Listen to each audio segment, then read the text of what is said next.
So I found a little preview of Roll and Play Press's one-shot wonders. These are not 5e specific, but can totally be used for that. So this sample adventure here, Fishy Business. The idea is that the book gives you adventures on like a couple of pages, and that's basically it. And I think that can be so useful for inspiration. At times all we need are the breadcrumbs to then elaborate upon as the game gets thrust upon you by a change of plans or whatever, or the DM drops out, or any number of reasons really. Let's take a look. So it basically says that the players are out for a meal and then the food starts to fight back. You're in a coastal town or wherever, drop this wherever. Glowing reviews of the Goblin Hobbs fried fish fritters, hearty clam chowder, and spicy marinated oysters have drawn you to book a table. Fine. So we're there, and as they sit down, the party have their orders taken by Trina, and Trina says, "Oh, I'm sorry, but your dinner's going to be a bit later, a bit longer than normal." And the players don't know that Trina used to work down the road. Trina is angry that her family's cafe went bust, and she's hired a hag to sabotage this new business. Fair enough. So skilled young chef running this new establishment wears a spotless apron and hat and is very hyper with excitement over his new place. So Trina is red-haired with it neatly pinned back, and she's good at waitressing. So Trina hired this hag called Frith, a sea hag, who works with 6 Sahuagin minions. A sickly blue tinge is noticeable in her skin. And she has basically turned Kaz's fishermen into the monsters that they're going to fight. So while the party are waiting for their lunch, Kaz bursts out of the kitchen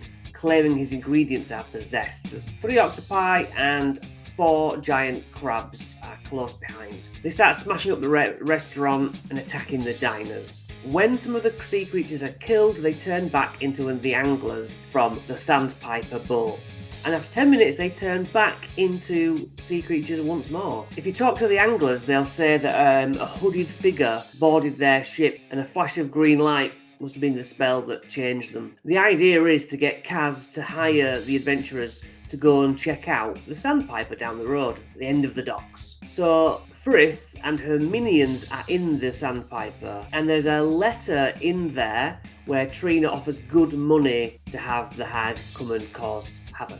And ultimately, Trina will beg for forgiveness if rumbled, and then Kaz will leave it up to the players to do what they want with her. But quick stats. Now, because this isn't just 5e or Pathfinder 2 or whatever, it's just got basic things, but HP, that's all you really need to know, isn't it? And AC's good to use. Key ability, I like how you could simply improvise what these do with a blood frenzy and horrific appearance, or you could use the 5e stats, which I would, but you could literally create them yourself on the fly. It's kind of fun, isn't it?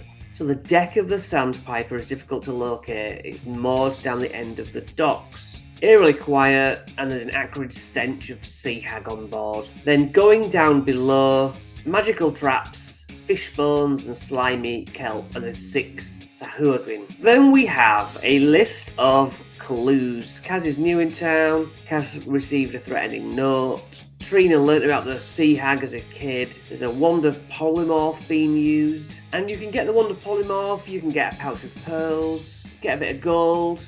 And then it talks about the ways to make it harder. And that's very simply it. I'm quite keen to get my hands on the full book. It looks brilliant, and their products I'm becoming a fan of very quickly. Links in the description. Have a look, see what you think, and let me know if you get hold of one or you've run it already.